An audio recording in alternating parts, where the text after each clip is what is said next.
llanuras y los montes del suelo santafesino van mostrándole al viajero su belleza natural, y su tierra generosa se entrega mansamente para convertirse en rubios trigales o en el blanco algodonal. Con estos versos quisieran un abrazo estrechar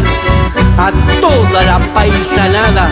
de allá la estancia al palmar,